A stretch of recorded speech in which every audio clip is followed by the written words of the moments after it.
एकाद शाहकृत्य निरूपण, मृत शय्यादान, गोदान, घटदान, अष्टमहादान, ऋषोत्सर्ग, मध्यम षोडशी, उत्तम षोडशी एवं नारायणली। गरुड़ उवाच। गरुड़जी ने कहा, हे सुरेश्वर, 11वें दिन के कृत्य विधान को भी बताइए और हे जगदीश्वर, ऋषोत्सर्ग की विधि भी बताइए। श्री भगवान उवाच। श्री भगवान ने कहा, 11वें दिन प्रातःकाल ही जलाशय पर जाकर प्रयत्नपूर्वक सभी ऊर्ध्वदयी क्रिया करनी चाहिए। वेद और शास्त्रों का अभ्यास करने वाले ब्राह्मणों को निमंत्रित करें और हाथ जोड़कर नमस्कार करके उनसे प्रेत की मुक्ति के लिए प्रार्थना करें। आचार्य भी स्नान संध्या आदि करके पवित्र हो जाएं और 11वें दिन के लिए उचित कृत्यों का विधिवत विधान आरंभ करें। 10 दिन तक मृतक के नाम गोत्र का उच्चारण मंत्रोच्चारण के बिना करना चाहिए। 11वें दिन प्रेत का पिंडदान समंत्रक मंत्रों सहित करना चाहिए। हे गरुड़, सुवर्ण से विष्णु की, रजत से ब्रह्मा की, ताम्र से रुद्र की और लौह से यम की प्रतिमा बनवानी चाहिए। पश्चिम भाग में गंगाजल से परिपूर्ण विष्णु कलश स्थापित करके उसके ऊपर पीतवस्त्र से वेष्टित विष्णु की प्रतिमा स्थापित करें।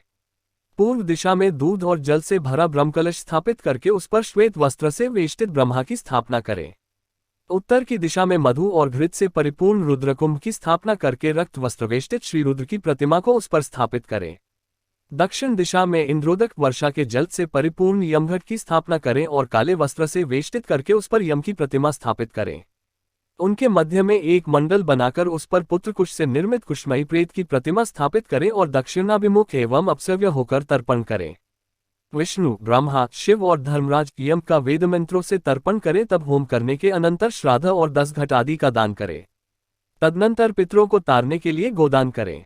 गोदान के समय, हे माधव, ये गौ मेरे द्वारा आपकी प्रसन्नता के लिए दी जा रही है, इस गोदान से आप प्रसन्न होए, ऐसा कहे।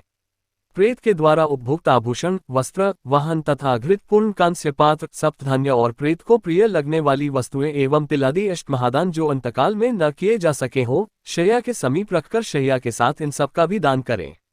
ब्राह्मण के चरणों को धोकर वस्त्र आदि से उनकी पूजा करें और मोदक, पुआ, दूध आदि पकवान उन्हें प्रदान करें। तब पुत्र शैया के ऊपर प्रेत की स्वर्णमयी प्रतिमा कांचन पुरुष को स्थापित करें और उसकी पूजा करके यथाविधि मृत्या का दान करें। शय्यादान के समय इस मंत्र को पढ़े, हे विप्र, प्रेत की प्रतिमा से युक्त और सभी प्रकार के उपकरणों से समन्वित ये प्रेतशा मृत्या मैंने आपको निवेदित की है। इस प्रकार पढ़कर कुटुंबी ब्राह्मण आचार्य को वह शैया प्रदान करनी चाहिए। इसके बाद प्रदक्षिणा और प्रणाम करके विसर्जन करना चाहिए। इस प्रकार शय्यादान, नवक आदि श्राद्ध और वृषोत्सर्ग का विधान करने से प्रेत परम गति को प्राप्त होता है। 11वें दिन विधिपूर्वक ही नंगावले, रोगी, अत्यंत छोटे बछड़े को छोड़कर सभी शुभ लक्षणों से युक्त वृष का विधिपूर्वक उत्सर्ग वृषोत्सर्ग करना चाहिए।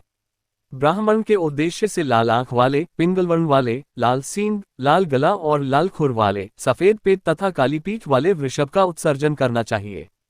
क्षत्रिय के लिए चिकना और रक्तवर्ण वाला, वैश्य के लिए पीतवर्ण वाला और शूद्र के लिए कृष्ण वर्ण का वृषभ वृषोत्सर्ग के लिए प्रशस्त माना जाता है। जिस वृषभ का सर्वांग पिंगल वर्ण का हो तथा पूंछ और पैर सफेद हो, वह पिंगल वर्ण का वृषभ पितरों की प्रसन्नता बढ़ाने वाला होता है, ऐसा कहा गया है।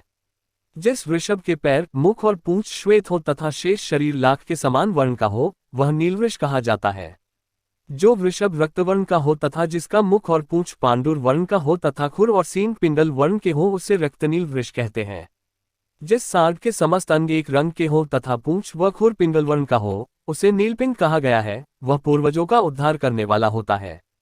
जो कबूतर के समान रंग वाला हो, जिसके ललाट पर तिलक सी आकृति हो और सर्वांग सुंदर हो, वह बभ्रुनील वृषभ कहा जाता है। जिसका संपूर्ण शरीर नीलवर्ण का हो और दोनों नेत्र रक्तवर्ण के हो, उसे महानील वृषभ कहते हैं। इस प्रकार नील वृषभ 5 प्रकार के होते हैं। वृष का संस्कार करके उसे अवश्य मुक्त कर देना चाहिए, घर में नहीं रखना चाहिए। इसी विषय में लोक में एक पुरानी गाथा प्रचलित है। बहुत से पुत्रों की कामना करनी चाहिए ताकि उनमें से कोई एक गया जाए अथवा गौरी अष्टवर्षा भवेद गौरी, 8 वर्ष की कन्या गौरी कहलाती है, कन्या का विवाह करे या नील वृष का उत्सर्ग करे। जो पुत्र वृषोत्सर्ग करता है और गया में श्राद्ध करता है वही पुत्र है, अन्य पुत्र विष्ठा के समान है। जिसके कोई पूर्वज रौरव आदि नरकों में यातना पा रहे हो, 21 पीढ़ी के पुरुषों के सहित वृषोत्सर्ग करने वाला पुत्र उनको तार देता है। स्वर्ग में गए हुए पितर भी इस प्रकार वृषोत्सर्ग की कामना करते हैं, हमारे वंश में कोई पुत्र होगा जो वृषोत्सर्ग करेगा, उसके द्वारा किए गए वृषोत्सर्ग से हम सब परम गति को प्राप्त होंगे। हम लोगों को सभी यज्ञों में श्रेष्ठ वृष यज्ञ मोक्ष देने वाला है। इसलिए पितरों की मुक्ति के लिए यथोक्त विधान से सभी प्रयत्नपूर्वक वृषयज्ञ अर्थात वृषोत्सर्ग करना चाहिए। वृषोत्सर्ग करने वाला ग्रहों की तत्तद मंत्रों से स्थापना और पूजा करके होम करे तथा शास्त्रानुसार वृषभ की माता गौओं की पूजा करे। बछड़ा और बछड़ी को ले जाकर उन्हें कनकन बांधे और वैवाहिक विधान की विधि के अनुसार स्तंभ में उन्हें बांध दे।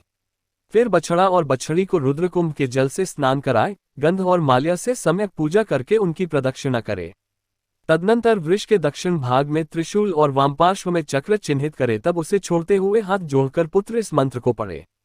पूर्व काल में ब्रह्मा के द्वारा निर्मित तुम वृषरूपी धर्म हो, तुम्हारे उत्सर्ग करने से तुम भावार्णव से पार लगाओ। इस मंत्र से नमस्कार करके बछड़ा और बछड़ी को छोड़ दे।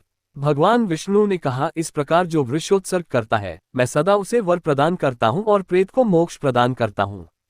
अतः वृषोत्सर्ग कर्म अवश्य करना चाहिए। अपनी जीवितावस्था में भी वृषोत्सर्ग करने पर वही फल प्राप्त होता है। पुत्रहीन मनुष्य तो स्वयं अपने उद्देश्य से वृषोत्सर्ग करके सुखपूर्वक परम गति को प्राप्त करता है।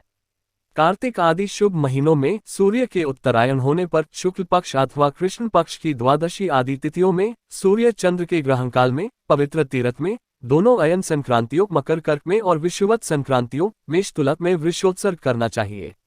शुभ लग्न और मुहूर्त में पवित्र स्थान में समाहित चित होकर विधि जानने वाले शुभ लक्षणों से युक्त ब्राह्मण को बुलाकर जप होम तथा दान से अपनी देह को पवित्र करके पूर्वोक्त रीति से सभी होमादि कृत्यों का संपादन करना चाहिए। शालग्राम की स्थापना करके वैष्णव श्राद्ध करना चाहिए। तदनंतर अपना श्राद्ध करे और ब्राह्मणों को दान देखे। पक्षिण अपुत्रवान अथवा पुत्रवान जो भी इस प्रकार वृषोत्सर्ग करता है, उस वृषोत्सर्ग से उसकी सभी कामनाएं पूर्ण होती है। अग्निहोत्रादि यज्ञों से और विविध दानों से भी वह गति नहीं होती जो वृषोत्सर्ग से प्राप्त होती है। बाल्यावस्था, कौमार, पौगंड, यौवन और वृद्धावस्था में किया गया जो पाप है वह सब वृषोत्सर्ग से नष्ट हो जाता है, इसमें कोई संशय नहीं है। मित्रद्रोही, कृतघ्न, सुरापान करने वाला, गुरुपत्नीगामी, ब्रह्म हत्यारा और स्वर्ण की चोरी करने वाला भी वृषोत्सर्ग से पापमुक्त हो जाता है। ये लोग महापापी कहे गए हैं, इसलिए हे तार्क्ष, सभी प्रयत्न करके वृषोत्सर्ग करना चाहिए। तीनों लोक में वृषोत्सर्ग के समान कोई पुण्य कार्य नहीं है। पति और पुत्र वाली स्त्री यदि उन दोनों के सामने मर जाए तो उसके उद्देश्य से वृषोत्सर्ग नहीं करना चाहिए, अपितु दूध देने वाली गाय का दान करना चाहिए। हे गरुड़, जो व्यक्ति वृषोत्सर्ग वाले वृषभ को कंधे अथवा पीठ पर भार ढोने के काम में प्रयोग करता है वह प्रलय पर्यंत घोर नरक में निवास करता है। जो निर्दयी व्यक्ति मुट्ठी अर्थात मुके अथवा लकड़ी से वृषभ को मारता है वह एक कल तक यम यातना को भोगता है। इस प्रकार वृषोत्सर्ग करके सपिंडीकरण के पूर्व षोडश श्राद्धों को करना चाहिए। वह मैं तुमसे कहता हूँ, मृत स्थान में, द्वार पर, अर्धमार्ग में, चिता में, शव के हाथ में और अस्थि संचय में इस प्रकार 6 पिंड प्रदान करके 10 दिन तक दशगात्र के 10 पिंडों को देना चाहिए। ये प्रथम मलिन षोडशी श्राद्ध कहा जाता है और दूसरा मध्य में किया जाने वाला मध्यम षोडशी कहा जाता है। उसके विषय में तुमसे कहता हूँ। मध्यम षोडशी में मलिन षोडशी की भांति ही 16 पिंड होते हैं। पहला पिंड भगवान विष्णु को, दूसरा शिव तथा तीसरा सपरिवार यम को प्रदान करें। चौथा पिंड सोमराज, पांचवां हव्यवाह हव्य को वहन करने वाले अग्नि, छठा कव्यवाह कव्य वहन करने वाले अग्नि तथा 7वां पिंड काल को प्रदान करें। 8वां पिंड रुद्र को, 9वां पुरुष को, 10वां प्रेत को और 11वां पिंड तत्पुरुष के उद्देश्य से देना चाहिए। हे खग, तत्वविद लोग इसे मध्यम षोडशी कहते हैं। तदनंतर प्रतिमास के 12 पाक्षिक, त्रिपाक्षिक, षाण्मासिक और ऊनाब्दिक इन श्राद्धों को उत्तम षोडशी कहा जाता है। इनके विषय में मैंने तुम्हें बताया। हे तार्क्ष, इनको 11वें दिन चरु बनाकर करना चाहिए। ये 48 श्राद्ध प्रेतत्व को नष्ट करने वाले हैं। जिस मृतक के उद्देश्य से ये 48 श्राद्ध किए जाते हैं वह पितरों की पंक्ति के योग्य हो जाता है। इसलिए पितरों की पंक्ति में प्रवेश दिलाने के लिए षोडशत्री, मलिन, मध्यम तथा उत्तम षोडशी करनी चाहिए। इन श्राद्धों से विहीन मृतक का प्रेतत्व सुस्थिर हो जाता है और जब तक षोडशत्र संज्ञक श्राद्ध नहीं किए जाते तब तक वह प्रेत अपने द्वारा अथवा दूसरे के द्वारा दी गई कोई वस्तु प्राप्त नहीं करता। इसलिए पुत्र को विधानपूर्वक षोडशत्रयी का अनुष्ठान करना चाहिए। पत्नी यदि अपने पति के उद्देश्य से इन श्राद्धों को करती है तो उसे अनंत श्रेय की प्राप्ति होती है। जो स्त्री अपने मृत पति की और्ध्वदैहिक क्रिया, क्षयाः श्राद्ध, वार्षिक श्राद्ध तथा पाक्षिक श्राद्ध, महालय श्राद्ध करती है वह मेरे द्वारा सती कही गई है। जो स्त्री पति के उपकारार्थ पूर्वोक्त श्राद्धों का अनुष्ठान करने के लिए जीवन धारण करती है और मरे हुए अपने पति की श्राद्धादि रूप से सेवा करती है वह पतिव्रता है और उसका जीवन सफल है। यदि कोई प्रमाद से, आग से जलकर अथवा जल में डूबकर मरता है, उसके सभी संस्कार यथाविधि करने चाहिए। यदि प्रमाद से, स्वेच्छा से अथवा सर्प के द्वारा मृत्यु हो जाए तो दोनों पक्षों की पंचमी तिथि को नाग की पूजा करनी चाहिए। पृथ्वी पर पीठी से फण की आकृति वाले नाग की रचना करके श्वेत पुष्पों तथा सुगंधित चंदन से उसकी पूजा करनी चाहिए। धूप और दीप देना चाहिए तथा तंडुल और तिल चढ़ाना चाहिए। कच्चे आटे का नैवेद्य और दूध अर्पित करना चाहिए। शक्ति के अनुसार सुवर्ण का नाग और गौ ब्राह्मण को दान करना चाहिए। तदनंतर हाथ जोड़ करके नागराज प्रसन्न हो, इस प्रकार कहना चाहिए। पुनः उन जीवों के उद्देश्य से नारायण बलि की क्रिया करनी चाहिए। ऐसा करने से मृत व्यक्ति सभी पातकों मुक्त हो स्वर्ग को प्राप्त होते हैं।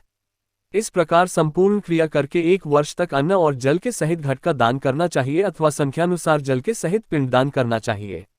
इस प्रकार 11वें दिन श्राद्ध करके सपिंडीकरण करना चाहिए और सूतक बीत जाने पर शय्यादान और पददान करना चाहिए। इस प्रकार गरुड़ पुराण के अंतर्गत सारोद्धार में एकादशाह विधि निरूपण नामक 12वां अध्याय पूरा हुआ।